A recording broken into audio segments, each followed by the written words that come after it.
Hello and जय Hind to you all. मेरा नाम है विक्रम और मैं स्वागत करता हूं आपका हमारे चैनल पे जिसका नाम है आई एग्जाम भी। सो गाइस, सबसे इंपॉर्टेंट चीज, इंश्योरेंस एंड फाइनेंस एमसीक्यू से रिलेटेड आज हमारा पार्ट 2 है। तो गाइस, पार्ट फर्स्ट हमने कर लिया है जिसमें हमने 15 क्वेश्चन को डिस्कस किया था। आज भी हमारे 15 क्वेश्चंस होंगे जिसमें हम उसको ब्रीफली डिस्कस करेंगे और जानेंगे उनसे रिलेटेड एक्स्ट्रा फैक्ट को, जो एग्जाम पॉइंट ऑफ व्यू से बहुत ही ज्यादा इंपॉर्टेंट होने वाला है। आपको पता है जीआईसी और एलआईसी के एग्जाम्स होने वाले, तो इन दोनों के एग्जाम पॉइंट ऑफ व्यू से हम लोग इनको सॉल्व करेंगे ताकि जो हमारा पेपर होने वाला है हम उसमें अच्छा स्कोर कर पाए। दूसरी इंपॉर्टेंट चीज गाइस, आई एग्जाम भी ने सभी के सभी मॉक टेस्ट को फ्री रखा हुआ है। आप एग्जाम पे की साइट पे जाएं, वेबसाइट विजिट करें, आपको जरूरी कोई हेल्प मिलेगी अपने एग्जाम से रिलेटेड, तो आप अपनी तैयारी को और भी अच्छे तरीके से फुलफिल कर पाएंगे। पहला क्वेश्चन है हमारा, the insurance company collect a fixed amount from its customer at a fixed interval of time। अब देखिए क्या कहा जाता है इसको, कि कभी कोई इंश्योरेंस कंपनी या फिर कोई भी ऐसी कंपनी है एक फिक्स्ड अमाउंट लेती है एक फिक्स्ड इंटरवल टाइम, जैसे कि मान लीजिए 5,000 रुपए लेगी वो, ठीक है, 5 साल के लिए, यानी कि हर महीने आपका 5,000 जाएगा, तो 5 × 12, ठीक है, × 5, ये आपकी टोटल अमाउंट हो जाएगी यहाँ पे। तो इसे हम क्या कहते हैं, तो मैं आपको बता दूं, आपके ऑप्शन है इंस्टॉलमेंट, कंट्रीब्यूशन, प्रीमियम और ईएमआई। ईएमआई होता है आपका आंसर, यानी कि इजी मंथली इंस्टॉलमेंट। ठीक है, तो यहाँ पे आपने इस चीज को देखना है कि जो आपका एक तरीके से फिक्स्ड अमाउंट है जो आपने पे करना है एक फिक्स्ड इंटरवल ऑफ टाइम के लिए। ठीक है, तो ईएमआई आपका वो होता है। अगला क्वेश्चन देख लो, which of the following is the only public sector company in the field of life insurance. जीवन बीमा से रिलेटेड, जीवन बीमा से रिलेटेड एकमात्र ऐसी कंपनी जो कि सरकारी है, पब्लिक सेक्टर में है, तो आपको पता है आपके ऑप्शन है general insurance company, new India insurance company, oriental insurance company या फिर life insurance corporation of India. तो आपका आंसर है लाइफ इंश्योरेंस कॉर्पोरेशन, जीवन के साथ भी और जीवन के बाद भी। तो ये तीनों कंपनी कौन सी है, ये नॉन लाइफ इंश्योरेंस है। ठीक है, नॉन लाइफ इंश्योरेंस कंपनीज है, और ये कौन सी है, लाइफ इंश्योरेंस कंपनी है। तो यहाँ पे आपने इस चीज को ध्यान देना है। एलआईसी रिलेटेड कुछ फैक्ट्स मैं आपको बता दूं जो कि एग्जाम पॉइंट ऑफ व्यू से बहुत ही ज्यादा इंपॉर्टेंट होने वाले। एलआईसी की स्थापना हुई थी 1 सितंबर 1956 को। ठीक है, ये जो ओरिएंटल लाइफ इंश्योरेंस कंपनी है, ये पहली ऐसी कंपनी है जिसने लाइफ इंश्योरेंस कवरेज तो दिया था। ठीक है, और 1818 में दिया था, यानी कि सबसे पहले लाइफ इंश्योरेंस कवरेज देने वाला एकमात्र जो इंश्योरेंस कंपनी है वो है ओरिएंटल लाइफ इंश्योरेंस कंपनी। ठीक है, एलआईसी के चेयरमैन कौन है वर्तमान में, तो वो है एमआर कुमार। अब मैं आपको बता दूं, आई एग्जाम भी ने अपने कोर्सेज लॉन्च किए हैं। एलआईसी का अगर आप एओ के लिए आपने फॉर्म भरा है, एओ आईटी के लिए फॉर्म भरा है, तो आप ऑनलाइन कोर्सेज से जुड़ सकते हैं। वीडियो लेसन्स मिलेंगे आपको, स्टडी नोट्स हमारे द्वारा प्रोवाइड कराए जाएंगे, प्रैक्टिस टेस्ट दिए जाएंगे, आपको लाइव सेशन कराए जाएंगे, साथ ही साथ आपको इंटरव्यू के लिए गाइडेंस भी दी जाएगी। और इन सभी के लिए फ्लैट 25% का ऑफ दिया है। सिर्फ आपने कोड यूज करना है GET25 और आपको 25% जो ऑफ है यहाँ पे मिल जाएगा। दिए हुए नंबर पे कॉल करें। दोनों जीआईसी और एलआईसी के अगर आपने फॉर्म भरे हैं असिस्टेंट मैनेजर के लिए, तो इन दोनों में आपको 25% को ऑफ देखने को मिलता है। सिर्फ आपको यूज करना है GET25। दिए हुए नंबर पे कॉल करें, आई एग्जाम की वेबसाइट पे जाकर विजिट करें। अगला क्वेश्चन देख लीजिए, योगक्षेमन वहामयम इज अ टैगलाइन ऑफ। तो ये किसकी टैगलाइन है, आपके ऑप्शन है HDFC life insurance, SBI life insurance, भारतीय एक्सल लाइफ इंश्योरेंस या फिर लाइफ इंश्योरेंस कॉर्पोरेशन। तो मैं आपको बता दूं, योगक्षेम वहामयम ये क्या है, ये भगवत गीता से लिया गया है। ठीक है, इसे भगवत गीता से लिया गया है, जो कि 9वां भाग यानी कि 9वां चैप्टर था उसका, जिसमें आपको 22वें पार्ट में आपको ये मिलता है, जिसका मतलब होता है I shall insure the safety and well being of my devotee. जो भी मेरे प्रति जिन्होंने विश्वास जताया है, तो मैं उनकी सेफ्टी करूंगा। ठीक है, तो ये आपका क्या होगा, योगक्षेमन वहामयम आपका एलआईसी का ये क्या है, टैगलाइन है। जीवन के साथ भी जीवन के बाद भी है उनका। अब मैं आपको बताता हूं अगला question, bonds issue by Indian entities outside India but denominated in Indian rupees are known as. अब मैं आपको बता दूं कि इंडिया से बाहर कोई भी बॉन्ड इशू किया जाता है, लेकिन वो बाद में डिनोमिनेटेड किया जाता है इंडियन रुपी से। तो वो क्या कहलाया जाता है? तो आपके ऑप्शन है देसी बॉन्ड, एनआरआई बॉन्ड, प्रवासी बॉन्ड या फिर मसाला बॉन्ड। तो मैं आपको बता दूं, जो हमारा आंसर है वो है मसाला बॉन्ड। अब जो इंडियन एंटिटीज हैं, ठीक है, या फिर कोई कंपनीज हैं, वो मसाला बॉन्ड यूज करती हैं इंडिया के आउटसाइड में, ताकि वो पैसे रेज कर पाए अपनी कंपनी के लिए। ठीक है, अब ये बॉन्ड इशू करने का मतलब क्या है कि भाई जो लोकल करेंसी हमारी इंडिया, जो इंडियन रुपी है हमारी, ठीक है, हम इसको क्या कर पाए, कन्वर्ट कर पाए अपना पैसा। क्योंकि यहाँ पे अगर कोई बाहर का आदमी है वो तो डॉलर में या फिर कोई यूरो में उसको इन्वेस्ट करेगा, लेकिन उसको हम यहाँ पे किस में लेके आएंगे, इंडियन रुपी में लेके आएंगे। ठीक है, ये मनी इकट्ठा करने के लिए की जाती है लोकल करेंसी में, ताकि जो फॉरेन इन्वेस्टर है वो यहाँ पे क्या कर पाए, वो यहाँ पे इन्वेस्ट कर पाए। अगला जो हमारा क्वेश्चन है वो है which of the following public sector companies organisation provide insurance cover to exporter. तो जो एक्सपोर्टर है, ठीक है, जो एक्सपोर्ट करते हैं हमारा सामान, ठीक है, तो जो एक्सपोर्ट इंपोर्ट करते हैं, तो बेसिकली उनके लिए भी क्या चाहिए, इंश्योरेंस चाहिए। तो ये क्या करते हैं, जैसे कि इनका माल आने वाला है शिप से, जैसे कि इनका माल आना है ट्रांसपोर्ट से, जैसे कि इनका माल आने वाला है रेल से, तो ये सब क्या करेंगे, इसके लिए भी इंश्योरेंस चाहिए, कहीं आगे जाकर वो क्या ना हो जाए, खराब हो जाए। तो इन सब के लिए भी एक इंश्योरेंस कंपनी होती है। आपके ऑप्शन है ईसीजीसी, नबार्ड, एसआईडीबीआई या फिर आईआरडीए। तो मैं आपको बता दूं हमारा आंसर है ईसीजीसी। ठीक है, तो हमारा ईसीजीसी क्या है, हमारा एक export credit guarantee corporation of India. ये गवर्नमेंट का एंटरप्राइज है, यानी कि सरकारी कंपनी है, जो कि किसके अंडर में आती है, ये आती है ministry of commerce and industry के अंडर में आती है, जिसका हेडक्वार्टर आपको मिलेगा मुंबई महाराष्ट्र में। ठीक है, भारत का सबसे बड़ा बंदरगाह भी यही है।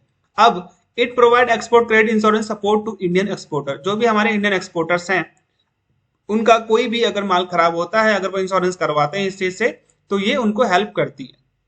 अगला क्वेश्चन देख लीजिए, Aviva PLC is an multinational insurance company headquarter in. तो अवीवा पीएलसी, इसका हेडक्वार्टर आपको कहां देखने को मिलेगा? आपके ऑप्शन है म्यूनिक, पेरिस, लंदन या फिर टोक्यो। टोक्यो कैपिटल है जापान की, लंदन है यूके की, पेरिस क्या है, फ्रांस। ठीक है, तो आपको मैं बता दूं ये तीनों चीजें बहुत इंपॉर्टेंट है जीके के हिसाब से। तो जो आपकी अवीवा पीएलसी है, ये एक ब्रिटिश मल्टीनेशनल इंश्योरेंस कंपनी है, जिसका हेडक्वार्टर आपको लंदन में देखने को मिलता है। अब ये जो इसका मर्जर है, इसका एक तरीके से जो बनाया गया था, ये दो कंपनी को मर्ज करके बनाया गया था। ठीक है, जिसे हम बोलते हैं ब्रिटिश इंश्योरेंस फर्म, जिसका नाम है Norwich union and CGU PLC. इन दोनों को मिलाकर इसका नाम बनाया गया था अवीवा, जो कि अडॉप्ट किया गया था 2002 में। ठीक है, ये तीन चीज मैंने आपको बताया जो कि इंपॉर्टेंट है आपके एग्जाम पॉइंट ऑफ व्यू से। अगला क्वेश्चन देखो, सर उठा के जियो इज द टैगलाइन ऑफ। तो सर उठा के जियो ये किसकी टैगलाइन है? आपके ऑप्शन है HDFC life insurance, Birla sun life insurance, Aviva life insurance या फिर सहारा इंडिया लाइफ इंश्योरेंस। तो यहाँ पे हमारा आंसर होता है एचडीएफसी लाइफ इंश्योरेंस। तो जो एचडीएफसी लाइफ इंश्योरेंस कंपनी है, ये long term life insurance provide करवाती है। इसका हेडक्वार्टर आपको मुंबई में देखने को मिलेगा।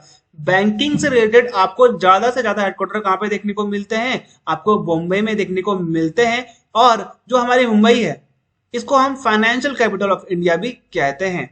ये इंडिविजुअल और ग्रुप को भी इंश्योरेंस प्रोवाइड कराती है, जिसकी स्थापना हुई थी 14 अगस्त 2000 को। ठीक है, यानी कि ये ग्रुप, जैसे कि मान लीजिए किसी कंपनी का भी इंश्योरेंस कराती है और किसी इंडिविजुअल का भी इंश्योरेंस कराती है। अगला क्वेश्चन देख लीजिए, which of the following term is not related to the insurance sector. तो बीमा सेक्टर से रिलेटेड कौन सा ऐसा वर्ड है जो कि नहीं यूज होता है? इंडेमनिटी, कवरेज, मिसयूज अलर्ट या फिर एन्युटी। तो मैं आपको बता दूं, इंडेमनिटी का मतलब क्या होता है?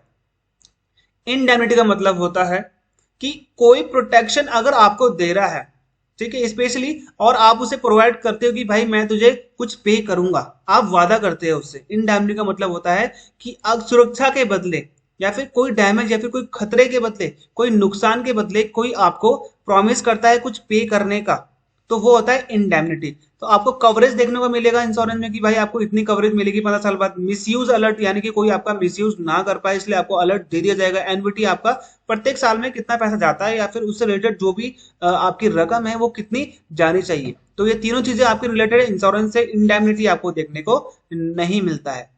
अगला क्वेश्चन देख लो, AXA is an insurance company headquarter in. तो एक्सा का हेडक्वार्टर आपको देखने को कहां मिलेगा? आपके ऑप्शन लंदन, टोक्यो, न्यूयॉर्क या फिर पेरिस।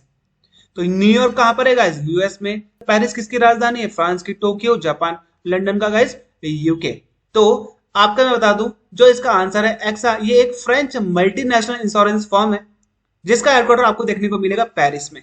अब जो पेरिस है ये किस नदी के किनारे है, ये भी क्वेश्चन में पूछा जा सकता है।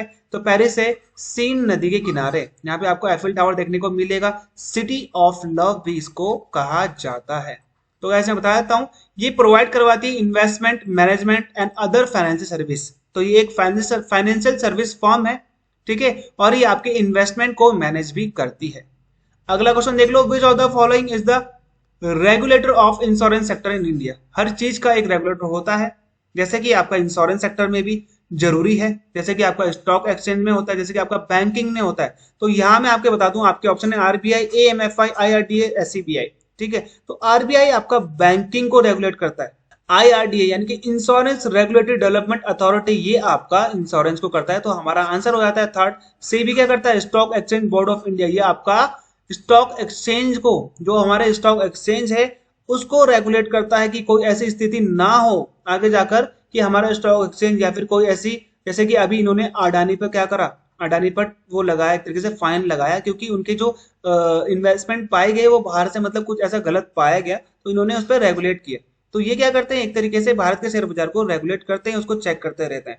तो ये जो आपका आईआरडीए है, ठीक है, आईआरडीएआई बोलते हैं, इंडिया भी बोलते हैं लास्ट में, तो ये मिनिस्ट्री ऑफ फाइनेंस के अंडर में आती है, ठीक है, और ये इंश्योरेंस सेक्टर को देखती है। यहाँ पे आपने इस चीज को ध्यान देना है। इसका हेडक्वार्टर आपको हैदराबाद तेलंगाना में देखने को मिलेगा, जो कि 2001 में शिफ्ट हुआ था। अगला क्वेश्चन देख लो, with which of the following did the State Bank of India enter into a joint venture agreement for undertaking general insurance business. तो जनरल इंश्योरेंस बिजनेस के सेक्टर में एसबीआई ने किसके साथ एक जॉइंट वेंचर एग्रीमेंट किया है। तो आपके ऑप्शन है new India insurance limited, insurance Australia group, lemon brother holding, और ये आपका अलायंस। तो यहाँ पे आपके जो चारों हैं क्या है, विदेशी कंपनी है। तो हमारे यहाँ पे आंसर हो जाता है सेकंड, इंश्योरेंस ऑस्ट्रेलिया ग्रुप।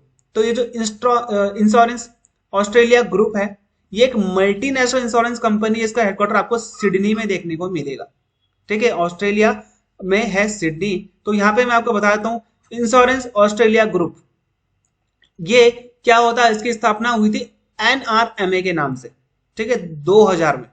अब इन्होंने अपना नाम चेंज करा और नाम रखा इंश्योरेंस ऑस्ट्रेलिया ग्रुप, कब, 15 जनवरी 2002 को। तो अगला क्वेश्चन देख लेते हैं, a contract that pledges payment of an agreement agreed upon amount to the person और his her nominee on the happening of an event coverage against is technically known as. अब कोई एक वादा किया गया है, कॉन्ट्रैक्ट बनाया गया है कि आपको पेमेंट की जाएगी, ठीक है, एक सर्टेन अमाउंट दिया जाएगा किसी पर्सन को, कि वो एक तरीके से क्या हो सकता है। तो आपका death coverage, life coverage, saving for future, या फिर प्रोविडेंट फंड। तो आपने बताना है कि जो नॉमिनी सिस्टम है, कि अगर आप नहीं रहे, आपका लाइफ इंश्योरेंस चल रहा है, आप नहीं रहे, तो आपके बाद वो किसको दिया जाएगा। तो सिस्टम आपको कहाँ देखने को मिलेगा, लाइफ इंश्योरेंस सेक्टर में देखने को मिलेगा। तो यहाँ पे हमारा आंसर हो जाएगा लाइफ इंश्योरेंस। अगला क्वेश्चन है, the central office of the life insurance corporation of India is located at. तो लाइफ इंश्योरेंस कॉर्पोरेशन का आपको सेंट्रल ऑफिस, एक तरीके से आप इसको हेडक्वार्टर बोल सकते हो, कहां पे देखने को मिलता है, आप कोलकाता, न्यू दिल्ली, चेन्नई, या फिर मुंबई। तो आपको पता है गाइस, जो हमारे ज्यादातर एक तरीके से क्या है, सारे के सारे इंश्योरेंस एंड बैंकिंग सेक्टर है, उसका आपको हेडक्वार्टर कहां देखने को मिलेगा, मुंबई में देखने को मिलता है। तो Surendra Nath Tagore has founded Hindustan insurance society, और यही आगे जाकर क्या बनती है, लाइफ इंश्योरेंस कॉर्पोरेशन बनती है। इसकी स्थापना हालांकि पहले कोलकाता में की गई थी, लेकिन वर्तमान में इसका आपको हेडक्वार्टर कहां देखने को मिलेगा, मुंबई में देखने को मिलता है।